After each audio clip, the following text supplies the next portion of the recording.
Welcome everybody to Teachers Talk Back. Helena and I, Leah, are here in Florence today, and we're going to see Botticelli's line drawings. I can't wait. I know, I'm really excited too. It's going to be so fun, Helena. Thank you again, Helena. And the food here, the pizza in Florence is like the best. Oh, I know. Who knew that a pizza with just mozzarella would be so delicious? Right? So simple, so great. Well, we're going to do a series of episodes based on the importance of the teacher's voice. Like, as I told you, Helena, I heard this on NPR, and they talked to specialists in education from Stanford, Berkeley, but it was about professors, and it was in relation to automated intelligence. And the one thing they all agreed on was that a teacher's voice was like the holy grail. But having been in public schools, high school through preschool, and myself with the special needs population and yourself with the high school, that teacher's voice sure isn't valued a whole lot. Not at all. No matter what you say, it doesn't matter. So you can say, this book isn't, I don't want to teach this novel, or I don't need textbooks because we're using novels, and it doesn't matter. You're not allowed. They order us textbooks anyway. And it's scripted. The teachers' really manuals are scripted.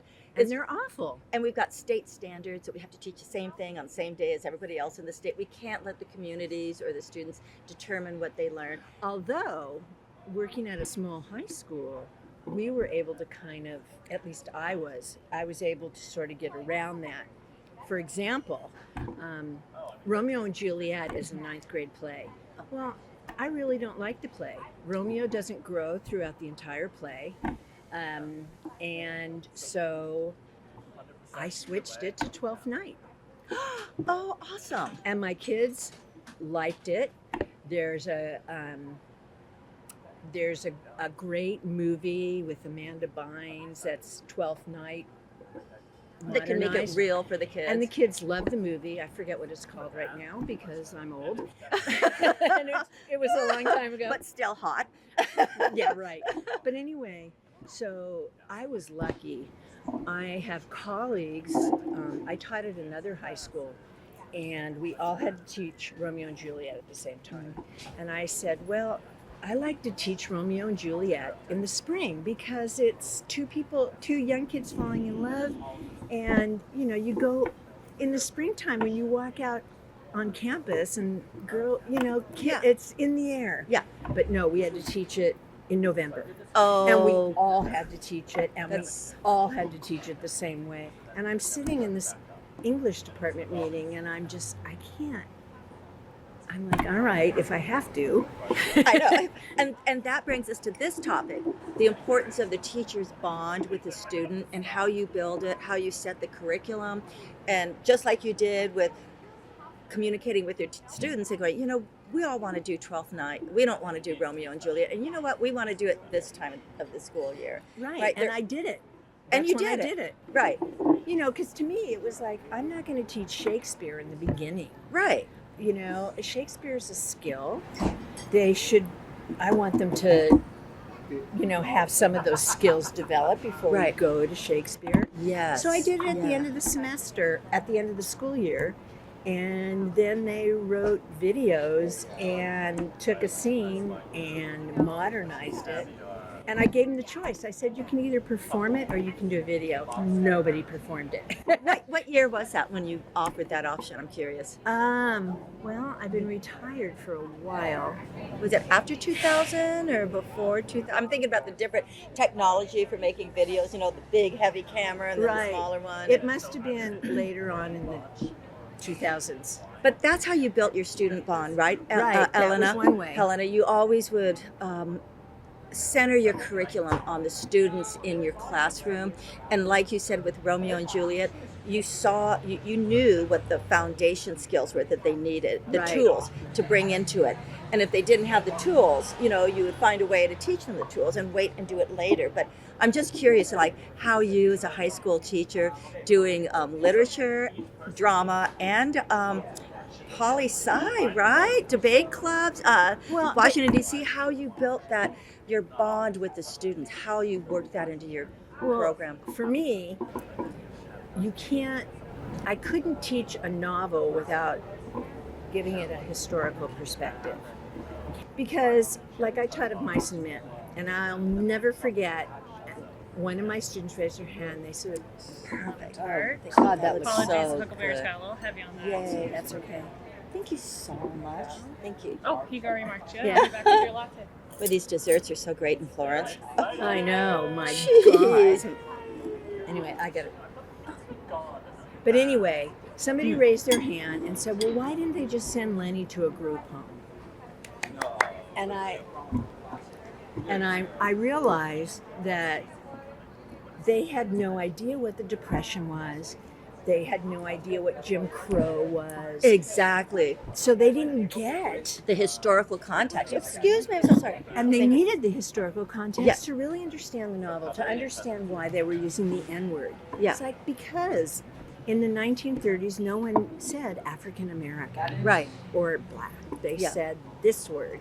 And, you know, and it would not be real. Because Mice and Men is a very realistic novel. Yes. Yes. So I felt like the only way to teach it was to center it in the Depression, so they could understand that, yeah, that's not an acceptable way to teach black people.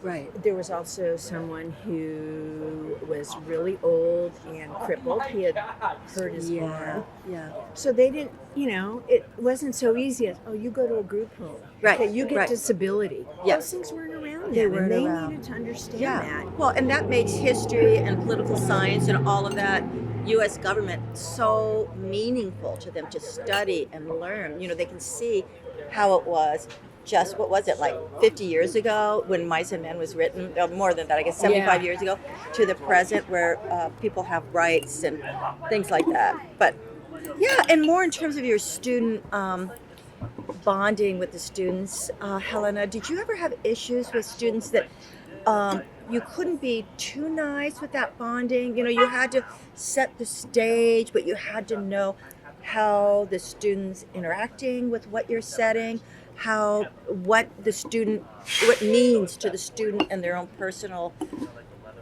Well, so, you know, there's always some kids that just don't respond to anything. Yeah. And you just have to deal with it. I mean, Yeah. you can't pick and choose who's in your class, right? Right. So if they didn't respond, I just sort I of know. had to work my way around it, you know? It's the beauty of public schools. Yes. You know, we teach everybody and anybody. In my class, K through 8th grade, emotionally Yeah. disturbed, autistic, learning disabled. You must have had a huge variety. It was really hard, Helena, because they perceived themselves as such failures academically. And I had to constantly work at showing them where they were strong and better, you know, not better, but kind of better. You know, I always had the best athletes, as I said at our last episode, the best artists, the best actors and actresses. But it was hard for them. Like, if you don't have confidence in yourself, and if you Right. kind of hate yourself, you're not going to want to bond with anyone that invests any time or love in you. You know, it's very difficult to get through. And one of the things that I did with mine is I wasn't too nice to them. I worked really hard not to do that, because my students, one thing they were really good at were manipulating nice women. And they could like take get all kinds of money from them, food, and they eventually work on your pity, kind of. Exactly. And it's the ones that were the best ended up in jail, you know? What I would do with my students is, you know, I was pretty strict. Like, when they would come in, there was a program. But the minute they were good at something, it was told why they were good, what was good, how it mattered. And they were allowed to run with it? And they could run with it. And we did lots of games in the afternoon where they would interact and play with each other, and it could be spontaneous in a real life setting versus the academic setting with the and that's whiteboard. knowing your kids, knowing that they need, To be in an environment that Playtime. they're successful at, and they need playtime too. and they need social skills, and the way to do that is through play, right? Exactly, and that's what helps them bond with you as they develop those social skills and start to value themselves. Yeah, and the number one thing for me, Ellen, was humor. I felt like if I could get them to laugh about almost anything, then I could get them to bond with me. And Wow. they did. We had powerful bonds that were used in all sorts of therapeutic ways. Just, it wasn't like I would take them to a separate classroom and do therapy with them. We would do the therapy within the actual game playing classroom situation when they would be angry and throw something or try and run away. I would try and put something together instantly that I thought they would like. Sometimes I would be right, sometimes I would be wrong, but that bonding piece is huge. And I know there's 1,000 different ways to create that bond with students, but in special ed, it's a very difficult thing. I'll bet. Yeah. I'll bet. And I don't know. I just think that too many teachers, and I really don't want to say this about teachers, but too many teachers, all they care about are academics. That's right. And they pride themselves on how Mhm. much homework they give and how hard they are. And that just doesn't work for It doesn't me. work. They never listen to the student. They never Exactly. hear what the student has to say. I went into so many classrooms as a special education teacher, bringing my student and following the teacher's plan. And none of the kids ever talked. The teacher talked all the time. Some of the very best teachers, they never gave their children a chance to express themselves. And that's, students need to be able, they're humans. Right. And humans like to express themselves. And you walk into a classroom, you're a classroom with how many different types of learning disabilities? So how do you teach a kid who has really low IQ, is maybe down, Right. in the same room with a kid who is autistic and is brilliant? Yeah. And teachers have to figure that out. And there's all these buzzwords, Mm-hmm. differentiated instruction, Yeah, and all this other that's right. stuff. But it's really up to the teacher to figure that. How am I going to reach these kids? You have to have a big tool belt with all kinds of social emotional stuff. Oh yeah. And whenever I would teach anything, Helena, I always had the social emotional component and the speech and language component embedded within the academic component. So we would do like Call of the Wild because Jack London never knew his father and he loved this dog so much. It was all about Buck. I would find stories, literature stories that I could read. But we got a little Florentine rain there, but we are repositioned. But yeah, the teacher's voice, Helen, it's so important that bond, or the voice, but the bond with the students is so huge that the students trust you. They look to you for information and leadership. They want to check out their ideas with you. Yeah. And also, what I've learned is that elective teachers often tend to be that person, because you're seeing kids in a whole different way. So drama, music, art. You see those students in those classes relating to their teachers on a different level. And how would you describe that different way that you see your students as, say, compared to your lit class? They were goofier. Yeah, exactly. It's like their personalities came out more. Exactly. And if they, and also if they needed someone to talk to, they, because I saw them as other than just my English student, Right. I became that person. Yeah. And I welcome that. So what's bad is that, the way schools are funded, we don't have small classes. It's all on how many students you have. It's all based on your average daily attendance, which is ridiculous. And so what gets cut? The arts. The arts, other electives.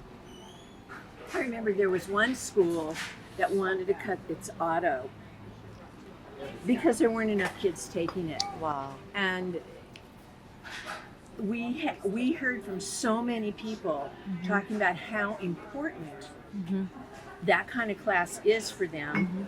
And then we had some community members step up, and so we were able to save that program. Thank goodness. Have a good day. Yeah, it's like the curriculum, sadly, in academics has become, correct me if I'm wrong, Helena, has become so structured and scripted by other people outside of the classroom.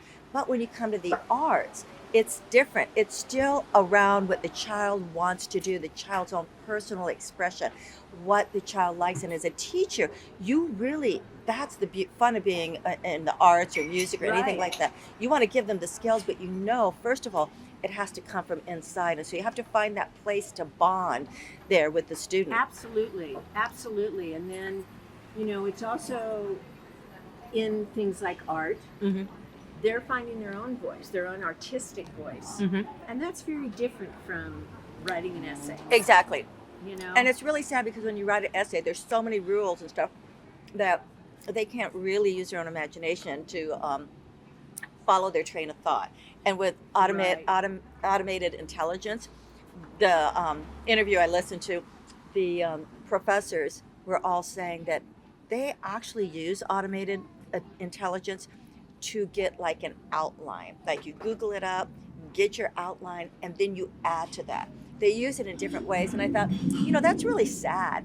Why can't the student just start sharing their ideas about something that they read, their argument or whatever, and just let their own ideas, their own images, their own experiences color it? And it's funny too, because for so many kids, all of a sudden, they've got this blank sheet of paper Right. or Oh. blank screen. Mm-hmm. And so what I used to tell them, I said is, I basically said, just barf your ideas out on paper. Perfect. And they thought it was hilarious, but I'm like, you know what? That's what a pre-write is. Yes. Is let's get all those Barf ideas it out. Yeah. and throw them on That there, is and then huge. keep some and throw some away. And I really encourage my students to do that. That's the most important part of writing. That white page of paper, that white canvas. It's terrifying. It is But if you terrifying. can look at it with humor, like you did, and just say, barf your ideas out there, it's okay. That's a Although, of course, some students think, okay, here's my ideas, I'm done. That's right. It's Yeah. like, no. Yeah, that's just the beginning. But And that was a great thing about technology is they could do it on Google Docs, yeah. and then it was very easy to take stuff out. And Yeah. I could comment, and then they could show me. Sometimes they said, no, I don't want to do it that way, and that was fine. But you need to get this across. So The process is so important in art as well as in writing. Oh, I'm sure in yeah. creating music, the process is everything. And I think that process also brings you closer to the student and what the student likes and that whole bonding. Just Yeah. getting into that process where there's not supposed to be a finished product, a finished image. You're in this process, and that learning creative process is super intrinsically motivating and rewarding. It's fun. And once you know that creative process, you can apply it in all other things. Exactly. It's the You know? biggest piece is that creative process. Because writing, responding to literature, working with kids with learning disabilities, that creative process is what can stimulate the academic process. It sure does. And it's know what I not mean? comparing everybody like who's the No. A, B, or C student. It's the process, and I think that's the essence. I think we solved our own problem now, Helena. That's the essence of building a bond with a student, is creating that process within and the making student. it a safe space to Yes. do that. Oh, process. absolutely. Yes. If kids are afraid that you're going to come down on them or be really critical, or if everything they do is wrong. I mean, Mhm. there's a way to even give students feedback that is positive. Right. Even though you're saying, well, did you ever think about doing it this way Mhm. rather than saying that's wrong? Right. Right.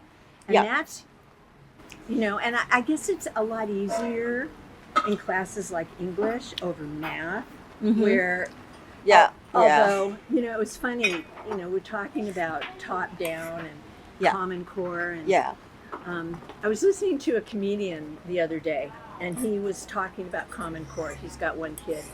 And he said, it's like, okay, so for each problem, you have to use a complete sheet of paper. And he goes, and I was trying to help my daughter with her homework.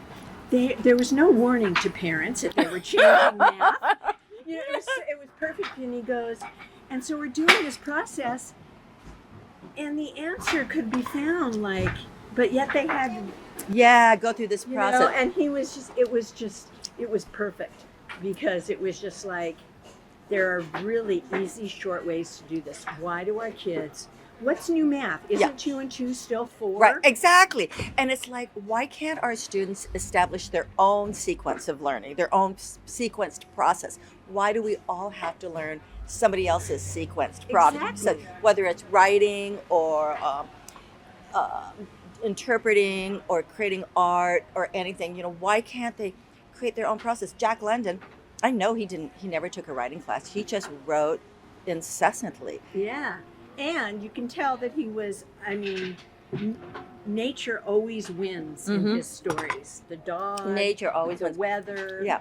whatever it is, nature wins every time. And he never knew his father. He was raised by a Really? single mother, and he was raised in Oakland, and he's just absolutely fascinating. But his stories, when I have my students read them, have so much social emotional part, and it's his sequence, of ideas and stuff. But it always grabs my students.